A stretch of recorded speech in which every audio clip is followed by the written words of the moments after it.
Hey guys, welcome to our channel foodie plate. ఈరోజైతే మీకు Andhra special రొయ్యలు, బెండకాయ అలాగే వంకాయ పులుసు అయితే మీకు చూపించబోతున్నాను. సో వీడియో మొత్తం చూసేసి మీరు కూడా ఒకసారి ట్రై చేయండి, చాలా టేస్టీగా ఉంటుంది. సో ఫస్ట్ అయితే మనం దీనికి ఉల్లిపాయ పేస్ట్ అయితే రెడీ చేసుకోవాలండి. దానికోసం ఓ మిక్సీ జార్లో ఉల్లిపాయ ముక్కల్ని కట్ చేసుకొని వేసుకోండి. అలాగే వాటితో పాటు కొంచెం ధనియాలు, కొంచెం జీలకర్ర, 5-6 వెల్లుల్లి రెబ్బలు అండ్ 7-8 లవంగములు వేసుకున్నామండి. అవన్నీ వేసుకున్నాక దీన్నైతే మనం పేస్ట్ కింద రెడీ చేసుకోవాలి. సో మిక్సీ అయితే వేసేసుకోండి. సో చూసారుగా మనకి పేస్ట్ రెడీ అయిపోయింది. దీన్ని పక్కన పెట్టేసుకోండి. ఇప్పుడు పులుసు కాబట్టి మనకి దీనికోసం చింతపండు పులుసు అయితే మనం రెడీ చేసుకోవాలి. దానికోసం చింతపండుని వాటర్లో నానబెట్టుకోండి, పక్కన పెట్టేసుకోండి. ఈలోపు మనం దీనికి కావాల్సిన వెజిటేబుల్స్ అవి కట్ చేసేసుకుందాం. దీంట్లో మనం బెండకాయలు అలాగే వంకాయలు వేసుకుంటాం కాబట్టి బెండకాయల్ని, చిన్న బెండకాయలు అయితే ఎడ్జెస్ని కట్ చేసుకుని డైరెక్ట్ వేసేసుకోవచ్చు. పెద్దవి అయితే 2 పీసెస్ కింద కట్ చేసుకోండి. రొయ్యలు మనం డిఫరెంట్ టైప్స్ ఆఫ్ వెజిటేబుల్స్ వేసుకుని చేసుకోవచ్చు కదండి. మీరు మీ ఇంట్లో ఏది ఎక్కువ చేసుకుంటారో అలాగే మీ ఫేవరెట్ ఏంటో రొయ్యలతో కింద కామెంట్ సెక్షన్లో చెప్పండి. బెండకాయలు అలాగే వంకాయలు కూడా ఎడ్జెస్ కట్ పైన ముచ్చుకు తీసేసుకొని ఇలాగా మధ్యలోకి నాటు పెట్టుకుని వేసుకోండి.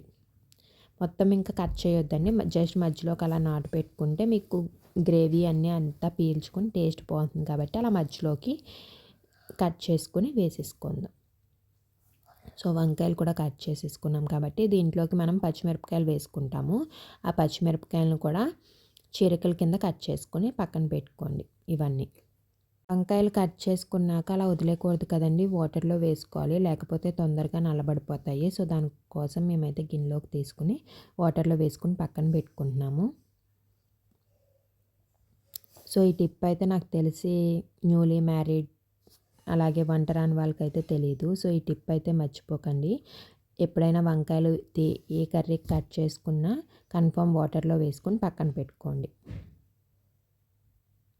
సో ఇప్పుడు దీనికోసం మనం రేలు కూడా కావాలి కాబట్టి మేము ఆల్రెడీ ఆగలు వేసుకున్న రేలు యూజ్ చేస్తున్నాము. సో అవి కూడా పక్కన పెట్టుకున్నాము. ఆగలే అంటే ఫస్ట్ మేము రొయ్యలు ఎప్పుడైనా బల్క్గా వచ్చినప్పుడు ఒకసారి వండుకోము కాబట్టి వాటిని ఉప్పు కారం వేసి ఉడకబెట్టి వాటర్ ఇంకిపోయేంత వరకు ఉడకబెడతామండి. సో దాన్ని మనం డీప్ ఫ్రిడ్జ్లో స్టోర్ చేసుకుంటే మనకి స్టోర్లో ఉంటాయి. అవి మనం ఎప్పుడు కావాలంటే అప్పుడు కర్రీకి సరిపడా తీసుకుని యూజ్ చేసుకోవచ్చు.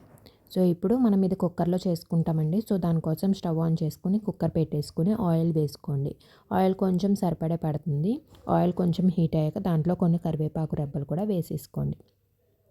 అవి ఫ్రై అవుతున్న టైంలో మనం చీరికల కింద కట్ చేసుకుని పెట్టుకున్నాం కదా పచ్చిమిరపకాయ ముక్కలు, అవి కూడా వేసుకోండి. వాటి తర్వాత ఉల్లిపాయ పేస్ట్ చేసుకున్నాం కదా స్టార్టింగ్లో, అది వేసుకోండి. అది వేసుకున్నాక దాంట్లో కొంచెం పసుపు అలాగే తగినంత సాల్ట్ వేసుకుని ఆ ఉల్లిపాయ పేస్ట్ ఫ్రై అయ్యేంత వరకు ఫ్రై చేసుకోండి.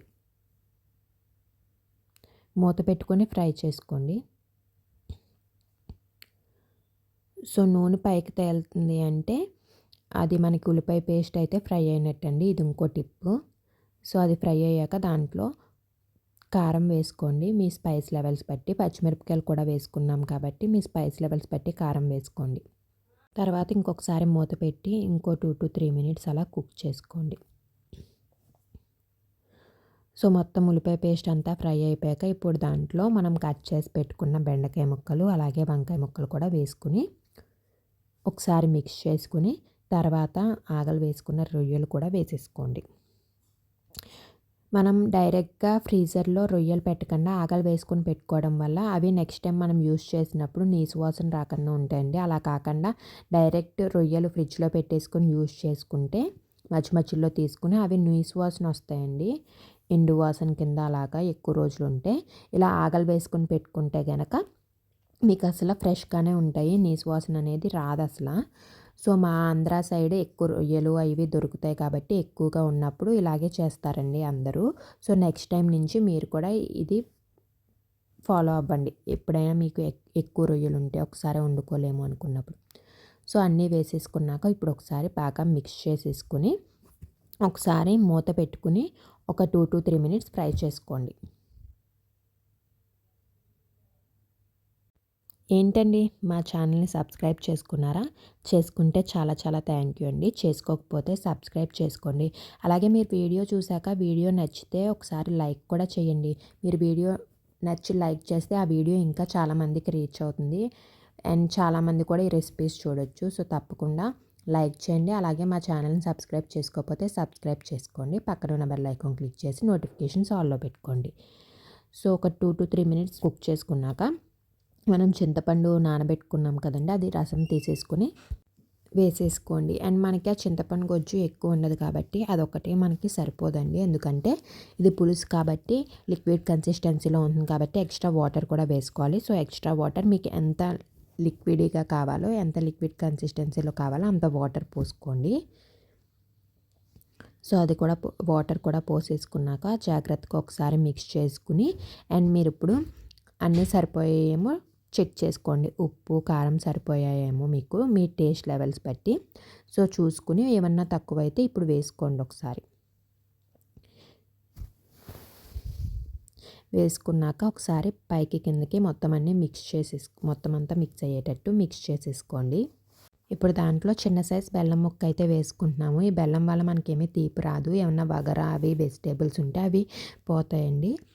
సో లైట్గా బెల్లం వేసుకుని ఒకసారి మళ్ళీ మిక్స్ చేసేసుకొని ఇప్పుడు కుక్కర్ లిడ్ క్లోజ్ చేసేసి 3 విజిల్స్ వచ్చేంత వరకు కుక్ చేసుకోండి. 3 విజిల్స్ వచ్చాక స్టవ్ ఆఫ్ చేసేసుకుని కొంచెం కుక్కర్ కూల్ అయ్యాక విజిల్ తీసి చూసేసుకుందాం. సో 3 విజిల్స్ వచ్చేసినాయండి. సో ఓపెన్ చేసేస్తే మనకైతే పులుసు అయితే రెడీ అయిపోయిందండి. నేను మళ్ళీ స్టవ్ ఆన్ చేశాను, అందుకే అది బాయిల్ అవుతున్నాయి. సో చూసారుగా మనకి మొత్తం పులుసు అయితే రెడీ అయిపోయింది. సో చూసారు కదండి వెజిటేబుల్స్ వంకాయ ఎంత బాగా కుక్ అయినాయో. పులుసు అది పీల్చుకొని చాలా టేస్టీగా ఉంటుందండి. మనం అన్నం తిన్నప్పుడు ఒక రొయ్య ముక్క, వంకాయ ముక్క, బెండకాయ ముక్క పెట్టుకుని తింటే అదిరిపోతుంది. సో ఇప్పుడు మేము లాస్ట్లో కొత్తిమీర యాడ్ చేసుకుని ఒకసారి మిక్స్ చేసుకుని స్టవ్ ఆఫ్ చేసేసుకుంటే ఎమ్మి రొయ్యలు, బెండకాయ, వంకాయ పులుసు అయితే రెడీ అయిపోయిందండి. మీరు కూడా ట్రై చేసి ఎలా వచ్చిందో కింద కామెంట్ సెక్షన్లో చెప్పండి. ఈ వీడియో కనుక మీకు నచ్చినట్లయితే లైక్ చేయండి. అలాగే మీ ఫ్రెండ్స్ అండ్ ఫ్యామిలీతో షేర్ చేసుకోండి. Thank you for watching. See you in the next video with a new recipe.